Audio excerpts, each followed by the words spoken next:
4,801. Mataimtim na sinabi ni James, magiging mahirap. Ang iyong Dobro Eyes ay naubos na. Kahit na mayroon akong pangunahing pag-unawa sa Dobro inscriptions, hindi ko maaayos ang mga ito.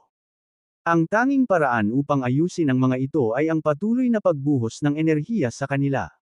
Kung mabubuhay natin ang mga ito, maaari silang mailigtas, ngunit hindi ako sigurado kung anong uri ng Empyrean herbs ang maaaring muling buhayin ng iyong Dobro Eyes.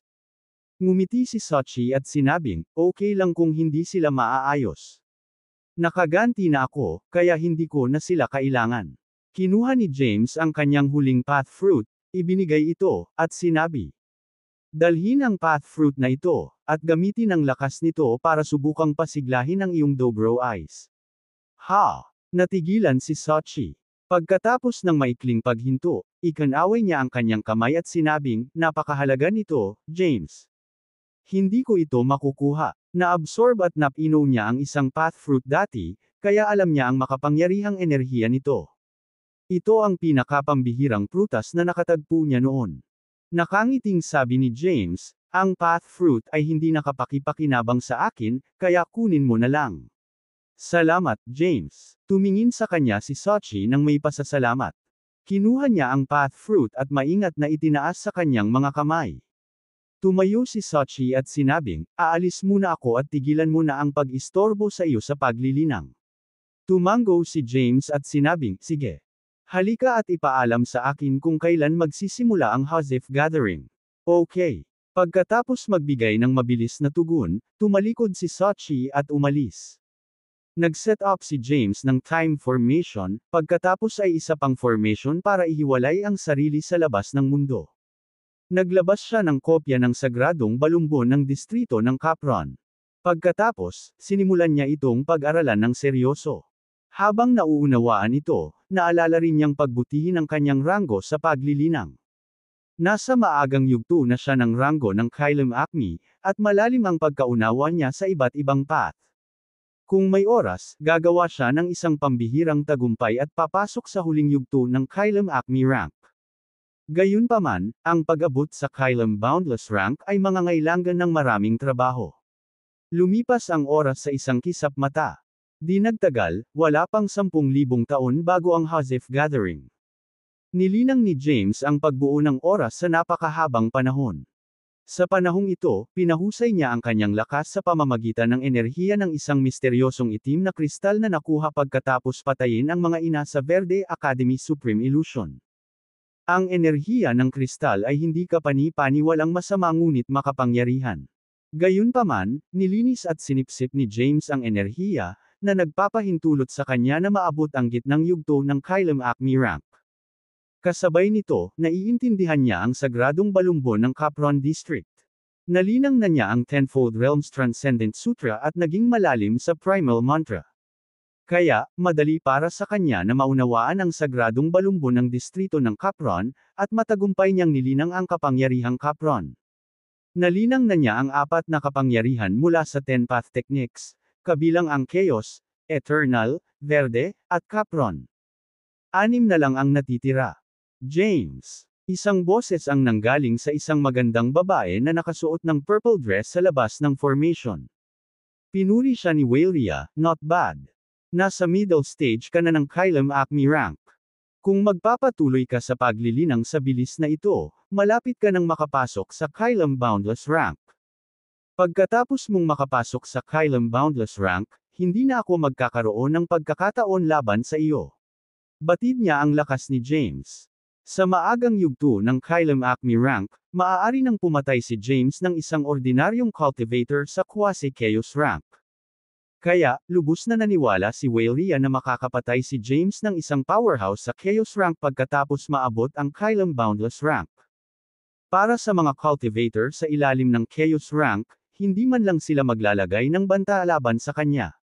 Kabanata 4,802 naisip ni Wailia noong una niyang nakilala si James. Noon, talagang mababa ang kanyang cultivation rank, at siya ay tumatakbo mula sa Zeloneth.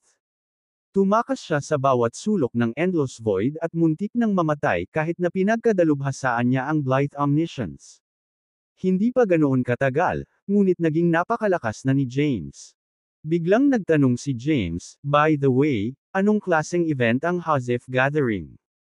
Tuwang-tuwang sagot ni Walia, "Alam mo ba ang tungkol sa Boundless Rankang at Chaos Rankang?" Umiling siya. Ang walang hanggan na ranggo ay isang pamantayan para sa pagsukat ng mga natamo ng isang magsasaka sa walang hanggan na ranggo. Paminsan-minsan, ang 9 na distrito ng Endlos ay magsasagawa ng isang pagtitipon upang bigyang daan ang mga magsasaka sa Boundless Rank na magkaroon ng mga friendly na laban. Pagkatapos, ang isang walang hangganan na pagraranggo ay gagawin ayon sa mga resulta. Ang sinuman sa Boundless Rank ay pinapayagang lumahok. Gayunpaman, may napakalaking agwat sa pagitan ng Quasi-Boundless Rank, Permanence Boundless Rank, Terra Boundless Rank, at Kylem Boundless Rank. Sa makatuwid, sa huli ay naging kompetisyon ito sa pagitan ng Kylem Boundless Ranks. Kung ilalagay mo sa listahan ng ranggo, ikaw ay magiging sikat sa buong 9 district ng Endlos. Ang Chaos Rankang ay mas nakakapanabik. Hanggat pumasok ka sa Quasi-Chaos Rank, kwalipikado kang lumahok sa mga laban at makipagkumpetensya para sa isang lugar sa Chaos Rankang. Gayunpaman, kakaunti lamang ang nasa Chaos Rank. Kaya, kahit na ang mga cultivator sa Quasi-Chaos Rank ay maaaring makapasok sa listahan. Paulit-ulit na daldal ni Walia. Pagkaraan ng ilang sandali, mas malinaw na naunawaan ni James ang mga ranggo. Excited kang dumalo sa Joseph Gathering dahil gusto mong makipagkumpetensya para sa isang pwesto sa Chaos Rankang, tama ba? Tanong ni James. Oo, pagmamalaki ni Walia, mayroong ilang mga powerhouses lamang sa Chaos Rank. Batay sa nakaraang Chaos Rankings, mayroong 100 pwesto. Sa aking kasalukuyang lakas, ako ay itinuturing na malakas sa 9 na distrito ng Endlos. Dapat ay makapasok ako sa nangungunang 100 at makakuha ng disenteng ranggo. Kapag nangyari iyon, magiging sikat na sikat ako. Anabangan ni James ang Joseph Gathering. Hindi siya interesado sa Chaos o Boundless Rankang. Gayunpaman, siya at si Yardos ay nagplano na tumayo sa panahon ng Joseph Gathering upang gumawa ng pangalan para sa Heavenly Court. Dahil hindi siya qualified na lumahok sa Chaos Rankang, kailangan niyang makipagkumpetensya para sa isang pwesto sa Boundless Rankang. Tinanong ni James, "Anong rankang sa tingin mo ang makukuha ko sa Boundless Rankang?" Nag-isip sandali si Walia at sumagot.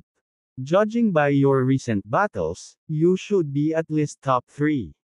Maaari mo ring ilagay ang numero 1. Malaki ang expectations niya kay James. Kahit nasa middle stage lang si James ng Kylem Acme rank, marami siyang signature skills. Naniniwala siyang malalagay siya ng mataas sa walang hanggan na rankang. Kung gayon kailangan ko bang nasa Quasi-Chaos rank para lumahok sa kompetisyon para sa Chaos Rankang?" Tanong ni James. Isang Walia na sumulyap kay James na nag-iisip. Sumagot siya, walang anumang mga paghihigpit sa mga ranggo ng paglilinang.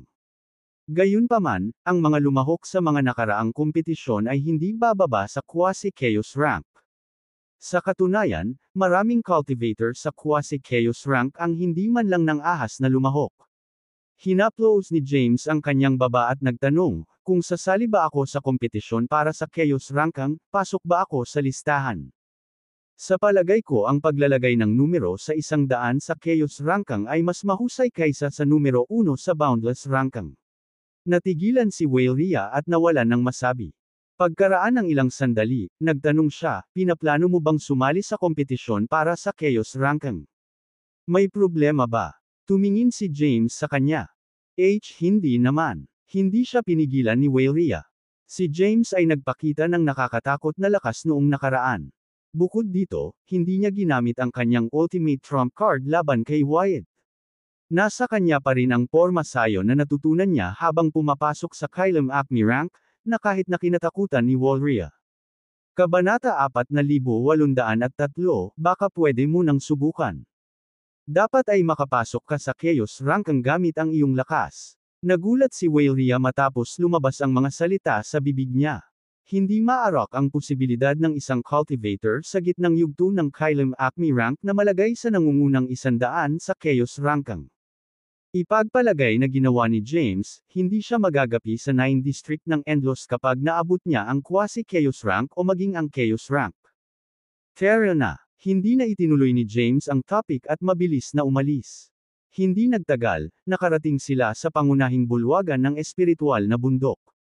Marami ng tao ang nagkukumpulan sa labas ng bulwagan. Nang lumitaw si James ay napalingon sa kanya ang lahat. Tanong ni Winton, sinasali ka ba sa kompetisyon para sa Boundless ranking? Hindi. Umiling si James. Nakahinga ng maluwag si Winton at sinabing, dahil hindi ka sasali, susulitin ko ang aking mga pagkakataon. Tanong ni James, are you aiming to be ranking first? Confident na sabi ni Winton, syempre. Kung sasali ka, hindi ako sasali. Dahil hindi ka, gusto kong subukan ang pagpuntirya sa unang lugar. Binawasan ni James ang pag-asa ni Winton, sa pagsasabing, natatakot ako na iyon ay isang hindi maabot na pangarap. Hindi mo man lang ako matatalo, kaya paano ka mauuna? Pakli ni Winton, hindi ibig sabihin na mahina ako dahil lang natalo ako sa iyo. Itinuturing ko ang aking sarili na pinakamalakas sa loob ng aking cultivation, syempre, hindi kasama kayo. Tanong ni James, ganun ba? Sigurado ka bang matatalo mo si Wyatt? Oh, nasaon agad ng loob si Winton. Talagang hindi siya sigurado sa pagkatalo ni Wyatt. Kinakamot niya ang kanyang ilong at sinabing, lubos mo akong pinagkaaitan ng pag-asa. Humalaklak si James at sinabing, it's always good to gain experience. Dapat kang lumahok at makita kung gaano kalakas ang mga powerhouse sa 9 District. Malayo pa ang mararating mo, at kakapasok mo pa lang sa Kylem Boundless rank. Kung mananatili ka sa ranggo na ito ng mas matagal, tiyak na mauuna ka sa susunod na pagtitipon. Kumusta naman kayo? May kasali pa ba? Lumingon si James kina Winona, Sachi, at Sula. Sagot ni Sachi, hindi ako. Bagamat ako ay nasa Kylem Boundless rank, ang aking lakas ay nabawasan ng malaki pagkatapos mawala ang aking Dobro Eyes. Hindi ako makakakuha ng magandang ranking kahit na sumali ako. Sabi ni Winona, gusto kong sumali. Nakarating na ako sa Quasi Chaos rank dati pero bumaba sa Kylem Boundless rank. Para makapasok muli sa Quasi Chaos rank, kailangan kong lumaban para mabawi ang aking cultivation heart. Sige, bahagyang tumanggo si James. Sa wakas, lumingon si James kay Zula. Umiling si Zula at sinabing, wala akong pagnanais na sumikat, kaya mas gusto kong hindi sumali. Kahit nagawin ko, duda ako na papasok ako sa nangungunang daan. Sige, sapat na sa paksang ito. Pumunta tayo sa Mount Hozif at tingnan kung anong uri ng mga powerhouse ang dumating. Kailangan kong makapasok sa Chaos ranking, sabi ni James. Court C, sa sandaling lumabas ang mga salitang ito, napatitig ang lahat kay James. Nagulat na sabi ni Winton, kakasabi mo lang Chaos ranking. Sigurado ka ba? Nasa Kylem Acme rank ka lang. Paano ka sasabak sa Chaos ranking? Nagbibiro ka, ha? Kino-question mo ba ang lakas ko? Sinaman siya ng tingin ni James. Tumigil sa pagsasalita si Winton at nagmura sa kanyang puso, what a freak. Tara na. Tumawa ng malakas si James. Pagkatapos, nawala ang kanyang katawan mula sa espiritual na bundok. Sa susunod na sandali, dumating siya sa labas ng Mount Hozif. Maya-maya ay lumitaw ang kanyang mga kasama. Kabanata 4804 ang Mount Hozif ay isang pangunahing rehiyon ng Hozif Universe. Ito ay isang hindi kapani-paniwalang malawak na hanay ng bundok na may hindi mabilang na espiritual na mga bundok na sumasaklaw sa 3 milyong light years. Tumingin si James sa matataas na bundok sa unahan at naramdaman niya ang saganang enerhiya na nagmumula sa kanila. Napabulalas siya, napakagandang lugar. Gaya ng inaasahan sa pinakamagandang distrito, ang bulubunduking ito lamang ay mas malakas kaysa sa Aeternus District. Sabi ni Waleria, oo naman. Ang Mount Hozif ay pag-aari ni Lucius Lopez, ang pinakamalakas sa 9 District ng Endlos. Ang Aeternus District ay hindi man lang lumalapit sa Mount Hozif. Kapag naging pinakamalakas ka sa siyam na distrito, maaari mo siyang itaboy at sakupin ang lugar na ito. Bumulong si James, ang pinakamalakas sa siyam na distrito. Nag-isip siya, maaabot ko ba ang ganoong taas? Umiling si James at inalis ang iniisip. Mabilis niyang iniba ang paksa, at sinabing, tara na. Lumapit ang grupo sa tarangkahan ng bundok ng Hozif sect. Nagtipon ang mga tao sa malapit, sabik na nakatingin sa mga paggalaw sa labas ng gate ng bundok. Ang lahat ay interesadong makita kung anong uri ng mga powerhouse ang dadalo sa Hazif Gathering. Samantala, nakabantay sa labas ng gate ng bundok ang mga ganap na armadong disipulo na may malalakas na aura. Lumapit ang grupo ni James ngunit hinarang ng mga alagad. Tinanong sila ng malamig na boses, "Your invitations." Hindi sila pinapasok ng mga alagad na nagbabantay sa tarangkahan ng bundok dahil lang sa may kasama silang magagandang babae. Mga imbitasyon. Natigilan si James. Nilingan niya si Waleria at nagtanong, "Kailangan ba natin ng mga imbitasyon para dumalo sa Hazif Gathering?" Napa-facepalm si Waleria at sinabing, "I totally forgot it. Kailangan namin ng mga imbitasyon." Sa pagkakaalam ko, nagpadala lamang ng mga imbitasyon ang Hazif District sa mga kilalang powerhouse ng 9 District. Kung hindi ka imbitado, maaari kang mag-claim ng imbitasyon sa kuta ng Hazif sect sa Hazafburg. Basta malakas ka, bibigyan ka nila ng imbitasyon. Dahil nagmamadali silang dumating, nakalimutan ni Waleria ang tungkol sa mga imbitasyon. Umalis ang grupo at nagtungo sa Hazafburg.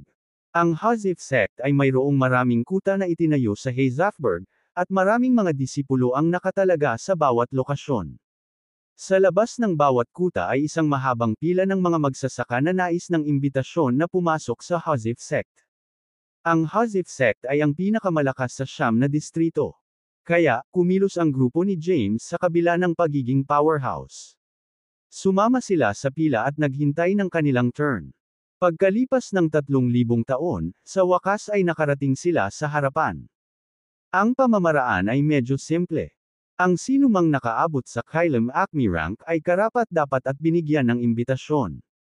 Natanggap ni James at ng kanyang mga kasama ang kanilang mga imbitasyon at matagumpay na nakapasok sa Hazif sect. Dahil ordinaryong imbitasyon lang ang mayroon sila, inayos sila sa medyo malayong lugar. Ang espiritual na bundok ay napakalayo mula sa gitnang rehiyon. Hindi mabilang na mga independenteng courtyard house ang matatagpuan sa buong bundok at inookupahan ng mga magsasaka sa Kylem Acme rank. Pagkaayos ay nagsimulang maghintay ang grupo ni James. Sa panahong ito, patuloy na binabantayan ni James ang aura ni Yardos. Wala pang 1,000 taon bago ang pagbubukas ng Hazif Gathering ay nagpakita si Yardos. Pagdating ni Yardos, pinuntahan siya ni James. Nagtayo si Yardos ng isang pormasayon sa paligid ng isang malayang manor. Magalang na binati siya ni James, "Sir Yardos." Ikinaway ni Yardos ang kanyang kamay at sinabing, "I drop ang mga pormalidad. Tawagin mo na lang akong Yardos." Mabilis na inayos ni James ang sarili, sinabing, "Sige, Yardos. Paano umuunlad ang mga bagay sa iyong panig? Nakuha mo ba ang sagradong balumbon ng Welcome District?"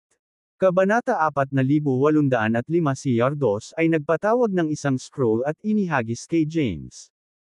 Pagkatapos, ipinagmalaki niya, "Hindi mo dapat pagdudahan ang aking mga kakayahan." Tuwang-tuwa si James at agad na binuksan ang scroll. Matapos kumpirmahin na ito ang sagradong balumbon ng Welcome District, nagtanong si James, "Paano mo ito nakuha?"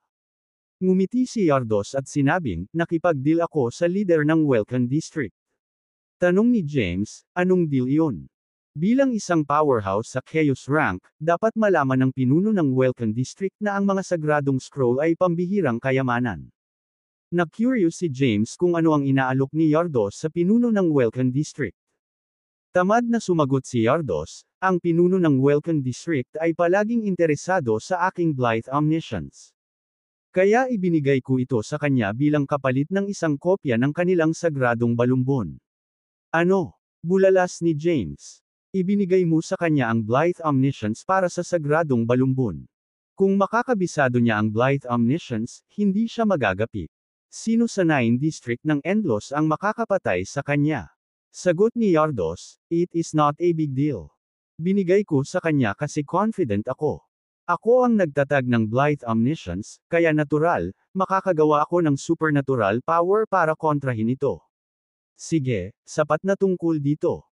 Paano ang iyong gawain?" Sumagot si James, "Na itatag ko na ang Heavenly Court sa Aeternus District. Gayunpaman, isa pa rin itong hindi kilalang sekta. Wala pang nakakaalam tungkol dito. Napangiti si Yardos at may kumpiyansang sinabi, huwag kang mag-alala. Pagkatapos ng Hazif Gathering, malalaman ng lahat ang tungkol sa Heavenly Court. Sa kasalukuyang lakas ko, dapat ay makapasok ako sa nangungunang tatlo sa Chaos Rankang. Marahil, maaari pa akong makipagkumpetensya para sa unang lugar. Bahagyang natigilan si James. Tinanong niya, naabot mo na ba ang ika-11 yugto ng Omniscience Path? Bahagyang ngumiti si Yardos ngunit hindi direktang sumagot. Sa halip, sinabi niya, susubukan kong ilagay sa nangungunang tatlo sa Chaos Rankang at magsusumikap para sa unang lugar. Samantala, kailangan mong manalo sa unang pwesto sa Boundless Rankang. Tiyak na gagawa tayo ng pangalan para sa ating sarili sa mga resultang ito. Nakangiting sagot ni James, I'm not planning to participate in the competition for the Boundless Rankang. Gusto kong sumali sa kompetisyon para sa Chaos Rankang. Court Awe, natigilan si Yardos. Batid niya ang lakas ni James at tiwala siyang makakauna siya sa Boundless Rankang. Gayunpaman, ang Chaos Rankang ay isang mas mapaghamong laban. Nagulat siya na gusto ni James na makipagkumpetensya para sa isang lugar sa Chaos Rankang. Tumingin si Yardos kay James, tumawa, at sinabing, not bad. May mga ambisyon ka. Gayunpaman, iniisip ko pa rin na dapat kang makipagkumpetensya para sa Boundless Rankang. Pagkatapos, maaari ka ring sumali sa kompetisyon para sa Chaos Rankang. Ang dalawang ranggo ay magkahiwalay pa rin. Sige, bahagyang tumanggo si James. Yun lang para sa araw na ito. Dapat kang bumalik upang magpahinga, pagkatapos ay hintayin na magsimula ang pagtitipon. Ikan-away ni Yardos ang kanyang kamay. Tumayo si James at umalis. Nasa sabik siyang dumaan sa sagradong balumbon ng Welcan District. Kung kaya niyang linangin ang Welcan Power, tiyak na mas mataas ang kanyang rankang sa Chaos Rankang. Bagaman wala pang 1,000 taon ang natitira, madaling maglakbay si James sa ilog ng panahon. Ang ibang mga magsasaka ay natakot na mahawa ng karma kapag naglalakbay sa ilog ng oras, ngunit siya ay hindi. Bumalik si James sa kanyang tirahan at nabangga si Waleria, na pumunta sa kanya. Nasaan ka? Nakatayo si Waleria sa labas ng kanyang pintuan habang nakahalukip-kap ang mga kamay. Sumagot si James, dumating na si Yardo, kaya pinuntahan ko siya. Lumapit si Waleria at sinabing, I see. Dumating na rin ang pinuno ng Thea Sect. Gusto kanyang makita, kaya sumama ka sa akin. Kabanata 4806, gusto akong makita ng pinuno ng Thea Sect. Ang pinuno ng Thea Sect ay pumangalawa sa nakaraang Chaos Rankang. Kahit na siya ay nireranggo na mas mababa kaysa sa pinuno ng Hazif District, si Lucius, hindi siya nangangahulugang matatalo sa isang buhay at kamatayang tunggalian. Nagtaka si James at nagtaka kung bakit gustong makita siya ng Thea Sect's leader dahil hindi pa sila nagkikita. Bahagyang tumanggo si Waleria at sinabing, oo. Sumama ka sa akin. Pagkatapos ng maikling pag-aalinlangan, sinundan ni James si Waleria. Siya ay dinala sa isang espiritual na bundok sa Hazif Sect. Ang kapaligiran ay may masaganang Empyrean spiritual energy at mga mahiwagang prutas. Sa tuktok ng bundok ay isang manor. Umupo si Amon sa loob ng sala ng manor. Nasa harap niya ang isang stone table na may mukhang kakaibang chessboard of heaven and earth. Dinala ko si James, sir. Pumasok si Waleria sa sala kasama si James. Tumingin si James sa pinuno ng Theas District. Ang pinuno ng Theas District ay medyo bata pa. Siya ay may isang ordinaryong hitsura ngunit naglalabas ng isang napakapang-ipang aura. Pinagsalikop ni James ang kanyang mga kamay at sinabing, isang karangalan na makilala ka, sir. Ako si James Caden. Ang pinuno ng Theas District ay nag-iisip na nakatingin sa chessboard. Nang marinig ang boses ni James, nag-angat siya ng ulo. Itinuro niya ang upuang bato sa tapat niya at sinabing, maupo ka. Napatingin si James kay Waleria. Marahan siyang itinulak ni Waleria at bamulong, gawin mo lang ang sinasabi niya. Umupo si James, at isang malakas na enerhiya ang lumabas mula sa upuan. Ang chessboard sa stone table ay biglang naglabas ng kakaibang liwanag na sinag at binalot si James. Nagbago ang tanawin sa harap ni James. Pumasok siya sa isang kakaibang mundo at nakatayo sa isang pader ng lungsod. Nakita niya ang hindi mabilang na mga sundalong sakay ng mga kabayo na dumadaan sa kanya. Halos pinalibutan ng mga sundalo ang buong lungsod. Umalangaw-ngaw ang mga pag-awit ng mga kawal, dahilan para hindi siya mapalagay. Sa isang sulyap, alam ni James na ang lahat sa paligid niya ay isang ilusyon, at ito ay isang laro ng chess. Nahila siya sa ilusyon at naging isa sa mga piraso ng chess ng pinuno. Naguguluhan, nag-isip si James, bakit ako gagawing chess piece ng pinuno ng Theas District? Sinubukan niyang umalis sa chessboard ng langit at lupa. Gayunpaman, hindi niya nagawang makatakas kahit na ginamit niya ang lahat ng kanyang lakas. Ano ang dapat kong gawin? Napaisip si James. Kung gusto mong umalis, dapat mong basagin ang chessboard ng langit at lupa. Ang boses ng Ancestral Blood Master ay umalangaw-ngaw sa kanyang isipan. Kailangan kong sirain ito. Kumunot ang noo ni James. Ipinatawag niya ang kanyang mahabang espada at nagmamadaling lumabas ng lungsod. Gayunpaman, agad siyang napalibutan ng isang hukbo. Ang mga sundalo ay makapangyarihan at may lakas na kapantay niya. Hindi siya nagtagal bago siya nasugatan at napilitang umatras sa lungsod. Pansamantala siyang ligtas pagkatapos bumalik sa lungsod. Maraming sundalo pa rin ang nakapaligid sa lungsod, at imposibleng umalis siya sa chessboard ng langit at lupa. Kabanata 4807. Si James ay nakaupo sa isang lotus na posisyon sa pader ng lungsod at nag-iisip na tumingin sa hukbo sa malayo. Maya-maya, biglang may naisip si James. Binago niya ang lahat sa paligid niya sa mga panuntunan sa inscription, kabilang ang lungsod at mga sundalo. Ang komplikadong mga inscription ay unti-unting napalitan sa kanilang pinakasimpleng anyo. Tumayo si James, iniunat ang kamay, at tinapik ang hangin. Agad na bumagsak ang mga inscription, at bumalik siya sa realidad. Natagpuan niya ang sarili niyang nakaupo pa rin sa upuang bato. Basag. Nang magkamalay siya, nabasag ang chessboard sa stone table. Ang pinuno ng distrito ng Theas ay nakaranas ng backlash, at ang kanyang katawan ay natumba, halos bumagsak sa sahig. Si Cedres Caballero, ang pinuno ng distrito ng Theas, ay umupo ng tuwid at pumalakpak. Tumingin siya kay James at humahangang sinabi, kahanga-hanga. Nagtataka ako kung bakit hindi kita makita at kung bakit hindi kita lubusang may sama sa aking chessboard. Kaya parang player ka at hindi chess piece. Anong pinag-uusapan niyo? Bahagyang kumunot ang noo ni James, nalilito sa sinabi niya. Gayunpaman, hindi nagpaliwanag si Cedres. Inabot niya ang kanyang kamay at sinabi, narinig kong mayroon kang isang maalamat na espada. Tingnan ko. Alam ni James na ang ibig sabihin ni Cedres ay ang Chaos Word. Agad niya itong tinawag at iniabot. Bagamat nag-aatubili, ayaw niyang maghinala si Cedres. Kaya naman, alam niyang mas mabuting hayaan siyang tumingin sa halip na magpakita ng pag-aalinlangan. Ang Chaos Sword ay naglabas ng nakakatakot na aura at umungi, sinusubukang takasan ang kanyang mga kamay.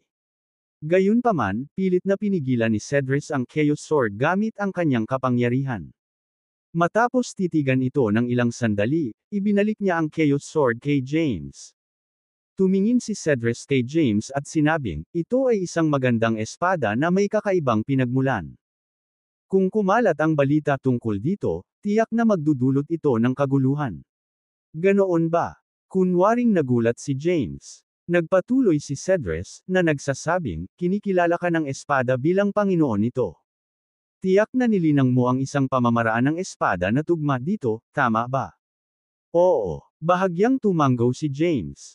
Pagkaraan ng ilang sandali, sinabi ni Cedres, interesado ako sa iyong espada, ngunit higit pa sa iyong pamamaraan ng espada. Hindi ko gusto ang iyong espada, ngunit nais kong magkaroon ng pamamaraan na iyong nilinang. Kung pumayag kang ipasa ito sa akin, bukas ako na mag-alok sa iyo ng katumbas na halaga bilang kapalit. Nauna nang pumunta si Cedres sa Chaos District at alam niya kung gaano katikat ang 9 voices ng Chaos. Noon, pinatay ng Chaos Master si Zuri, isang powerhouse sa quasi-Chaos rank, gamit ang kanyang heaven-piercing sword art kahit na nasa ibang distrito. Si Cedres ay nagproyekto din ng isang clone niya sa Chaos District. Sa makatuwid, alam niyang ang Chaos Master ay nasa Kylum Boundless rank lang. Namangha siya sa signature skill ng Chaos Master. Dati, ipinadala niya si Weyria sa Yala Realm upang hanapin ang katawan ni Zuri. Gusto niyang pag-aralan ang nagtatagal na sword energy ng Nine Voices ng Chaos sa kanyang katawan. About that, bahagyang nag-alinlangan si James. Sumingit si Weyria, na nagsasabing, nasaksihan ko na ang iyong pamamaraan ng espada. Bagamat malakas ito, marami ring sword technique ang sekta natin. Kung ipapasa mo ito sa aking guro, gagantimpalaan ka namin ng maganda. Siya nga pala, hindi ba palagi kang interesado sa sagradong balumbon ng Thias District? Nagpasalamat si James matapos ilabas ni Weyria ang sagradong balumbon. Ayaw niyang ipasa ang Nine Voices ng Chaos sa isang kaaway. Nag-aalala si James na masusing pag-aralan ni Cedrus ang Nine Voices ng Chaos at hindi na matatakot ang Chaos District. Gayunpaman, magiging kapaki-pakinabang kung makukuha niya ang sagradong balumbon ng Thias District. Tumingin si James kay Cedrus at nagtanong, maaari mo bang ipahiram sa akin ang sagradong balumbon ng distrito ng Thias ng ilang panahon? Kung papayag ka sa aking kondisyon, maaari akong pumasa at ituro sa iyo ang pamamaraan ng espada na nakuha ko mula sa Sword Mound. Kabanata 4808 nais ni James na makuha ang sagradong balumbon ng Thias District. Naisipan pa niyang hilingin kay Weyria na ipakita ito sa kanya. Ngayong nasa harapan na niya ang pagkakataon, ayaw niyang palampasin ito. Oo naman. Walang pagdadalawang isip na pumayag si Cedrus. Ang kanilang sagradong balumbon ay napakahiwaga, at ang mga inscription sa loob nito ay nagkaroon ng maraming pagbabago. Matagal na niya itong pinag-aralan ngunit ang mga basic lang ang naiintindihan niya. Hindi niya matagumpay na nilinang ang Thias power. Sa kabila nito, ginamit niya ang sagradong balumbon upang lumikha ng iba pang supernatural powers. Noong nakaraan, nakipagpalitan siya ng mga sagradong balumbon sa iba pang mga pinuno ng distrito noon. Matapos basahin ang lahat ng 9 na sagradong balumbon at pagsamahin ang mga ito, hindi pa rin niya maintindihan ang mga ito. Kaya naman, tiwala si Cedrus na walang matututuhan si James mula sa sagradong balumbon. Sulit ang pangangalakal. Isang sinag ng liwanag ang lumitaw sa palad ni Cedrus at dahan-daang naging isang scroll. Ibinigay niya ito kay James at sinabing, maaari mong ibalik ito sa akin pagkatapos ng Hazef Gathering. Tuwang-tuwa si James. Gayunpaman, hindi niya ito hinayaang magpakita sa kanyang mukha. Inalis niya ang sagradong balumbon at nakangiting nagtanong, kailan mo gustong matutunan ang pamamaraan ng espada na nakuha ko mula sa Sword Mound? Sumagot si Cedrus, ngayon din. Sige. Tumango si James. Pagkatapos, pinagsama-sama niya ang isang libro na nagre-record ng paraan ng paglilinang ng Chaos Nine Voice. Si James ay hindi gumamit ng teksto mula sa dooms ngunit sa halip ay naitala ang lahat gamit ang mga ordinaryong inscription. Inabot niya ang libro kay Cedrus. Binuksan ni Cedrus ang libro at tiningnan ang laman. Matapos basahin ito, natauhan siya. Bulalas niya, kaya ganyan. Tumingin siya kay James at sinabing, bagaman malalim ang sword technique, hindi dapat ako mahirapan na matutunan ito. Hindi ko kakailanganin ang patnubay mo. Sinadya ni James na gumamit ng mga ordinaryong inscription upang maiwasang gabayan si Cedrus sa paglinang ng chaos. 9 na boses. Tumayo siya, pinagsalikop ang kanyang mga kamay, at sinabing, kung ganoon, aalis na ako. Pagkatapos magpaalam, tumalikod si James at umalis. Nanatili si Weyria kay Cedrus. Pagkaalis ni James, nagtanong si Weyria, kapaki-pakinabang ba sa iyo ang sword technique, sir? Nakangiting sagot ni Cedrus, hiniling kong hanapin mo ang katawan ni Yala dahil gusto kong pag-aralan ang natitirang sword energy sa loob niya. Ang sword technique ni James ay bumubuo ng ganoong uri ng sword energy. Ano? Nagulat si Weyria. Kung gayon, hindi ba ang sword technique mula sa Chaos District? Ibig sabihin ba ni James ay mula sa Chaos District? Dumilim ang mukha ni Cedrus. Umiling siya at sinabing, hindi naman siguro. Ang Chaos District ay selyado na. Hindi kami makapasok, pero hindi rin sila makaalis. Nakapunta na ako sa Sword Mound kanina. Ang librong ibinigay niya sa akin ay naglalaman ng parehong pamamaraan. Gayunpaman, ang mga inscription ay malalim at mahirap maunawaan. Matagal ko na silang pinag-aralan pero hindi ko maisip. Hindi ako sigurado kung paano niya na-decipher ang mga iyon. Bahagyang nabahala si Cedric matapos isipin kung paano nilinang ni James ang 9 voices ng chaos mula sa Sword Mound. Bumulong siya, marahil ay talagang naiintindihan niya ang mga sagradong balumbon. Nilingan niya si Wailria at tinanong, matagal mo na siyang kasama, di ba? Nababasa ba niya ang mga sagradong balumbon? Umiling si Wailria at sinabing, paano ko malalaman? Hindi niya sinabi sa akin ang tungkol dito. Gayunpaman, nakakita siya ng ilang sagradong balumbon mula sa ibang mga distrito. Bukod dito, nilinang niya ang ilang uri ng mahiwagang kapangyarihan. Hindi ako sigurado kung natutunan niya ang mga ito mula sa mga sagradong balumbon. Wala ring sagot si Wailria. Sa tuwing tatanungin niya si James tungkol dito, lagi niya itong binabalewala. Gayunpaman, sigurado akong binasa niya ang sagradong scroll ng Verde Academy at nilinang ang Verde Power. Narinig ko mula kay Lothar na ang tagapagtatag lamang ng Verde Academy ang Nagel-inang ng Verde Power. Bukod sa kanya, walang ibang nagtagumpay. So sa tingin mo ay nilinang niya ang Verde Power? Tanong ni Cedric. Oo, tumango si Wailria. Kahit na hindi kailanman ipinaliwanag ni James ang kanyang sarili, matagal na itong nakasama at pinagmamasdan ang bawat kilos nito. Naghinala siya na ang kapangyarihang nilinang ni James ay mula sa mga sagradong balumbon. Kabanata 4809 TC. Napaisip si Cedric. Maya-maya, kinawayan niya ang kanyang kamay at sinabing, sige, dismiss ka na. Kailangan kong pag-aralan ng maigi ang sword technique. Tumalikod si Wailria at umalis. Samantala, umalis si James sa Hazif sect. Pagkatapos, lumabas siya ng Hazif universe. Pumunta si James sa Endless Void at na-activate ang kapangyarihan ng kanyang time path. Siya ay nagpakita sa River of Time at napunta sa isang punto sa nakaraan. Nagplano siyang magtanim at maghanda para sa Hazif Gathering. Nalinang na niya ang Chaos Power, Verde Power, Eternal Power, at Capron Power. Ngayong nakuha na niya ang Theas District at ang mga sagradong scroll ng Welcome District, magkakaroon iyon ng 6 na kapangyarihan. Mayroon na lamang siyang 4 na sagradong balumbon na kolektahin. Gayunpaman, alam ni James na ang mga sagradong balumbon ay hindi pangkaraniwang pag-iral. Ang puwersang nabuo mula sa pagsasama ng dalawang kapangyarihan sa Tenfold Realms Transcendent Sutra ay pambihira na. Hindi niya maisip kung gaano kakilakilabot ang puwersang nilikha ng pagsasanib ng 6 na kapangyarihan. Bumulong si James, iniisip ko kung kakayanin ko bang labanan ang isang powerhouse sa Chaos Rank sa pamamagitan ng pagsasama-sama ng 6 na kapangyarihang ito. Dahan-dahan siyang naanod sa ilog ng panahon. Pagkaraan ng ilang sandali, tumalon siya mula rito at muling nagpakita sa Endless Void. Sa sandaling umalis siya sa ilog ng oras, pinalibutan siya ng karma power at sinubukan siyang itaboy pabalik sa hinaharap. Gayunpaman, si James ay malakas at bihasa sa landas ng karma. Kaya, nagawa niyang supuin ang karma power.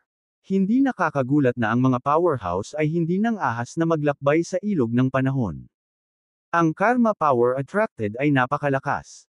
Naiintindihan naman kung bakit gusto nilang iwasan ito. Matapos pigilan ni James ang karma power, huminga siya ng malalim. Siya ay naglakbay ng 10 panahon pabalik sa nakaraan. Nag-set up si James ng paghihiwalay at pagbuo ng oras sa paligid niya. Pagkatapos niyang may handa, inilabas niya ang mga sagradong balumbon at sinuri ang mga ito.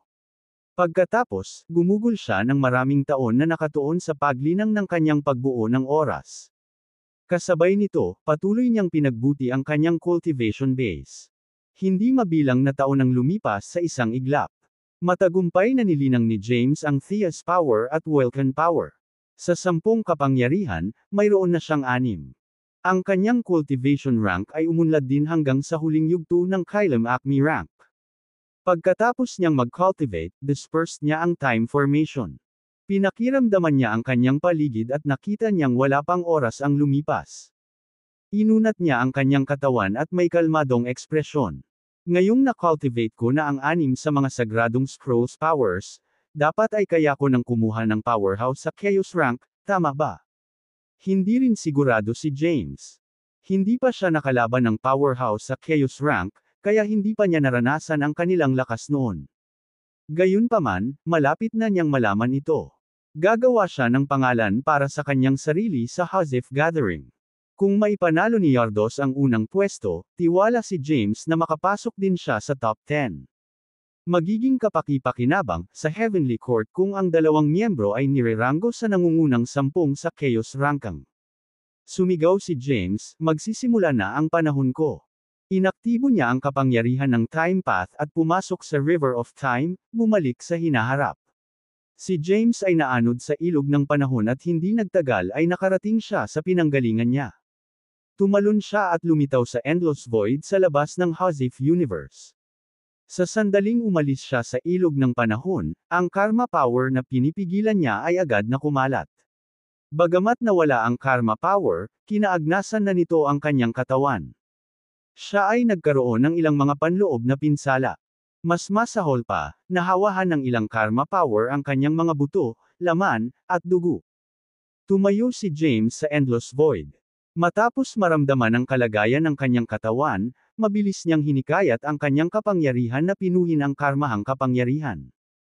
Ang proseso ay tumagal lamang ng ilang segundo. Matapos makuha ang karma power, bumalik si James sa Hazif Sect. Wala pang 100 taon bago ang Hazif Gathering. Ang mga makapangyarihang magsasaka mula sa lahat ng 9 na distrito ng Endlos ay nagtipon sa loob ng Hazif Sect, naghihintay na magsimula ang kaganapan. Ang lahat ay sabik na makipagkumpetensya para sa isang pwesto sa dalawang ranggo. Lumipas ang oras araw-araw. Sa wakas ay dumating na ang araw para sa Hazif Gathering. Lumitaw ang ilang parang multo na upuan sa kalangitan sa buong Hazif Sect. Ang mga upuan ay nakakalat sa mga lokasyon kung saan naninirahan ang mga kalahok. Ang bawat isa na nananatili sa Hazif Sect ay binigyan ng nakatalagang upuan. Welcome sa Hazif Sect, mga kapwa ko magsasaka. Isang boses ang umalangaw sa buong Hazif Sect. Mangyaring umupo sa iyong mga upuan. Lumipad sa langit ang mga magsasaka at umupo sa kani-kanilang upuan. Sa isang maikling sandali, ang kalangitan ay makapal na puno ng mga magsasaka. Isang gintong upuan ang lumitaw sa itaas ng gitnang bundok ng Hazif Sect. Umupo ang isang medyo may edad na lalaki na mukhang nasa edad 40. Nakasuot siya ng ginintoang balabal at may kalmado at kumpiyansang ngiti. Ito ay walang iba kundi ang pinuno ng Hazif District, si Lucius, ang numero 1 powerhouse ng 9 District ng Endlos. Siya ang nag-ambush sa pinuno ng Chaos District at naging dahilan upang siya at ang Chaos District ay magtago. Pinagmasdan niya ang paligid at sinabing, magsisimula ang Hazif Gathering gaya ng naka-schedule. Sa mga nakalipas na taon, maraming powerhouse ang tumaas sa 9 district ng Endlos. 1/3. Hindi mabilang na mga cultivator ang nakapasok sa Kylem Boundless rank, at ang ilan ay nakapasok din sa Quasi-Chaos rank gayon din sa Chaos rank. Inaasahan kong makita kung sino ang makapasok sa Boundless and Chaos ranking. Pagkatapos ng isang maikling paghinto, nagpatuloy siya, na nagsasabing, ang kompetisyon para sa walang hanggan na pagraranggo ay magaganap muna, pagkatapos lamang magsisimula ang kompetisyon para sa Chaos Ranking. Alam kong maraming cultivator sa Boundless Rank ang nakatutok sa pag-abot sa limitasyon ng cultivation at strength. Sa makatuwid, marami ang hindi interesadong makipagkompetensya. Para makahikayat ng mas maraming kalahok, nagpa siya akong kumuha ng ilang mga kayamanan bilang mga gantimpala. Ang kanyang mga salita ay agad na nakaintriga sa maraming magsasaka. Si Lucius ang pinakamakapangyarihang magsasaka sa 9er District ng Endlos at sinakop ang Mount Hazif, ang core ng 9 District. Siya ay nanatili sa numero 1 pwesto sa mahabang panahon at nakakalap ng maraming kayamanan. Napatitig ang lahat kay Lucius, curious kung ano ang ibibigay niyang reward. Ang nangungunang 10 sa Boundless Ranking ay papayagang pumasok sa banal na lugar ng Mount Hazif upang magtanim. Nagulat ang mga tao, at agad na nag-alab ang kanilang pagsinta. Paliwanag ni Lucius, tulad ng alam na ng lahat, ang banal na lugar ng Mount Hazif ay may mga inscription sigil na naiwan pagkatapos ng ebolusyon ng Heavenly Path. Sigurado akong pangarap ng bawat magsasaka na makita sila. Kung tutuusin, kung sino man ang makakaintindi kahit kaunti nito ay maaaring makapasok sa Quasi-Chaos rank o maging sa Chaos rank. Ito ay lubos na nagpapataas ng pagkakataon ng isang tao na maging isang walang katulad na powerhouse ng 9 districts. Kabanata 4811, gayon din. Huminto si Lucius bago nagpatuloy, bawat distrito sa siyam na distrito ng Endlos ay may sagradong balumbon. Ang Nine Heavens Scroll ay nasa aking mga kamay. Gumugol ako ng ilang taon sa pag-aaral nito at naintindihan ko ang signature skill, Crepmyrtle Energy of Hozif. Ang kanyang mga salita ay nagulat sa lahat. Isang sagradong balumbon. Kaya parang naintindihan ni Sir Lucius ang Crepmyrtle Energy of Hozif mula sa sagradong scroll. Pinag-usapan ng mga powerhouse ang kanilang mga sarili. Ngumiti si Lucius at sinabi, kung sino ang makapasok sa nangungunang tatlo sa walang hanggan na ranggo sa pagtitipon na ito ay makikita ang sagradong scroll ng Hozif. Kukunin ko rin sila bilang aking alagad at gagabay sa kanila. Umalangaw-ngaw ang boses ni Lucius sa buong Hozif sect. Ang pagiging disipulo ng pinakamalakas na powerhouse sa Endlos ay walang alinlangan na isang nakakatakot na gawain. Ang pagiging disipulo ng pinakamalakas na powerhouse sa Endlos ay hindi ang pangunahing punto. Ang mahalaga ay ang Crepmyrtle energy ng Hozif. Si Sir Lucius ay naging pinakamalakas na powerhouse sa Endlos dahil dito. Gusto kong sumali sa pagtitipon. Kahit na nanganganib ang buhay ko, kailangan kong makapasok sa nangungunang tatlo. Matapos ipahayag ni Lucius ang mga premyo, maraming powerhouse ang nasa sabik. Medyo excited din si James matapos marinig ang mga sinabi ni Lucius. Ang mga sagradong balumbon ay isang bagay na lagi niyang pinapangarap. Nakapagtanim na siya ng 6 na uri ng kapangyarihan. Hindi niya inaasahan na ang sagradong balumbon ng Hozif ay madaling makuha.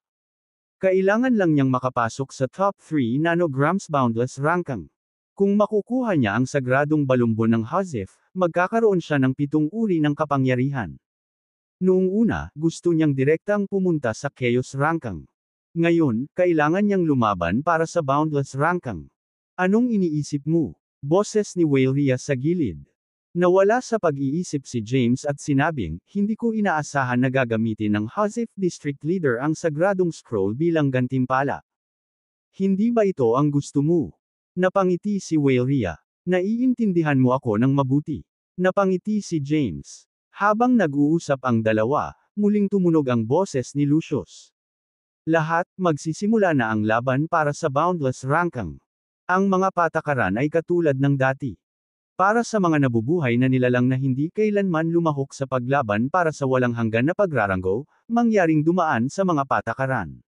Pagkatapos, ikanaway ni Lucius ang kanyang mga kamay, at ilang misteryosong inscription ang lumabas sa kanyang mga palad. Ang mga inscription ay lumutang sa gitna ng hangin. Binasa ni James ang mga patakaran. Pagkatapos nito, nalaman niya ang pinagmulan ng boundless ranking. Sa isang sinaunang larangan ng digmaan, isang stone tablet ang naiwan ng isang powerhouse. Ang stone tablet ay tinawag na Boundless Tablet. Ang Boundless Tablet ay nasa gitnang rehiyon ng sinaunang larangan ng digmaan. Sa kabilang banda, ang laban para sa Boundless ranking ay medyo simple. Kailangan lang ng isa na pumunta sa gitnang rehiyon ng sinaunang larangan ng digmaan at hanapin ang Boundless Tablet. Kapag may sapat na buhay na nilalang na nagpakita malapit sa Boundless Tablet, lalabas ang Boundless Arena. Ang mga buhay na nilalang na malapit sa Boundless Tablet ay maaaring pumasok sa Boundless Arena at lumahok sa labanan hanggang sa mapili ang nangungunang 100 sa Boundless ranking. Ang mga patakaran ay simple. May dalawang hakbang. Una, kailangan ng isa na hanapin ang Boundless Tablet. Pangalawa, kailangan ng isa na pumasok sa Boundless Battlefield at lumahok sa Arena Battle. Kabanata 4812 ang mga inscription ay nagpaliwanag lamang ng kaunti tungkol sa kasaysayan ng sinaunang larangan ng digmaan. Sinabi lang nila na ito ay isang napaka-sinaunang larangan ng digmaan. Ang kasaysayan ng larangan ng digmaan ay isang misteryo. Bukod pa riyan, maraming kayamanan ang larangan ng digmaan. Kung ang isa ay pinalad at nakakuha ng kayamanan, ang isa ay aalis. Ang sinaunang larangan ng digmaan ay hindi palaging bukas sa publiko. Mayroong isang napakasamang kapangyarihan na naninirahan sa loob ng sinaunang larangan ng digmaan. Ang masamang kapangyarihan ay hihino lamang sa isang tiyak na oras. Kung ang isang powerhouse ay pumasok sa larangan ng digmaan bago ito bumukas, hindi niya magagawang labanan ang masamang kapangyarihan at magiging kaagnasan, kahit na siya ay isang walang katulad na powerhouse. Sa sandaling ito, lumitaw ang isang daanan sa kalangitan sa itaas ng Hozif sect. Mga kapwa magsasaka, malakas ang boses ni Lucius. Nabuksan na ang daanan patungo sa sinaunang larangan ng digmaan. Sa teoryang, ang mga powerhouse ng anumang ranggo ng paglilinang ay maaaring pumasok. Kahit na ang isang powerhouse ng Chaos rank ay maaaring pumasok at maghanap ng mga providences at kapalaran. Mahahanap pa ng isa ang sekreto ng sinaunang larangan ng digmaan. Gayunpaman, ang mga buhay na nilalang lamang ng Boundless rank ang maaaring makapasok sa Boundless arena. Pasok na kayo. Ang sinaunang larangan ng digmaan ay bubuksan sa loob ng 10 panahon. Pagkatapos ng 10 panahon, muling pupunuin ng masamang enerhiya ang larangan ng digmaan. Dapat kang makaalis sa sinaunang larangan ng digmaan sa loob ng 10 panahon. Pagkatapos, hindi mabilang na mga buhay na nilalang ang lumipad sa langit at pumasok sa daanan. Isang malaking bilang ng mga nabubuhay na nilalang ang pumasok sa daanan. Hindi naman nagmamadali si James. Tumayo siya at pinagmasdan ang paligid. Napapaligiran siya ng mga kaibigan niya. Titingnan mo ba ang larangan ng digmaan? Tumingin si James sa iba pang mga powerhouse at sinabing, wala pa akong narinig na ganoong sinaunang larangan ng digmaan. Hindi ko alam ang kasaysayan ng larangan ng digmaan, ngunit alam kong hindi ito karaniwang larangan ng digmaan. Maaaring may malalaking probidensya at kapalaran na nakatago sa larangan ng digmaan. Baka may mga sikretong hindi natin alam. Umiling si Sochi at sinabing, hindi ako pupunta. Ngayong naghiganti na si Sochi, hindi na niya hinanggad ang mga providence at kapalaran. Sumali ka rin sa kasiyahan. Napangiti si Waleria. Bagamat wala siya sa Boundless rank at hindi makapasok sa Boundless arena, gusto niyang bisitahin ang sinaunang larangan ng digmaan. Pupunta rin ako, sabi ni Zula. Siya ay interesado lamang sa sinaunang larangan ng digmaan. Siya ay nagbubulay-biyalay sa pag-iisa sa huling pagtitipon at kaya napalampas ang kanyang pagkakataon. Dahil narito siya ngayon, kailangan niyang tingnan ang larangan ng digmaan. Bukod kay Sochi, lahat ay gustong pumunta sa sinaunang larangan ng digmaan. Tumalon ang grupo at nagpakita sa langit. Pumasok sila at gumalaw sa daanan bago lumabas dito. Nang muli silang lumitaw, sila ay nasa hindi kilalang lugar. Lumitaw si James sa hindi kilalang lugar. Nakatayo sa kawalan, inis kanya ang kanyang paligid. Madilim ang lugar, ngunit may kakaibang kapangyarihan ang nakatago sa dilim. Nang maramdaman niya ang kapangyarihan, nagulat siya. Ito ay dahil pamilyar siya sa kapangyarihan. Hindi ba ito ang kapangyarihan ng extraterrestrial demons? Kumunot ang noo ni James. Marami na siyang napatay na ina noong siya ay nasa Supreme Illusion, at nakakuha siya ng maraming itim na kristal mula sa kanilang mga katawan. Ang kapangyarihan sa hindi kilalang lugar ay kapareho ng kapangyarihan ng mga itim na kristal. Ang pagkakaiba lamang ay ang kapangyarihan sa lugar na ito ay galit at komplikado. Sa kabilang banda, ang kapangyarihan sa mga itim na kristal ay napakadalisay. Nasaan ang iba? Nang hindi maramdaman ni James si Waleria at ang mga aura ng iba, sumimangot siya. Sabay silang pumasok at umalis sa daanan. Gayunpaman, sila ay pinaghiwalay pagdating sa sinaunang larangan ng digmaan. Hindi na niya pinag-isipan pa ang bagay na ito.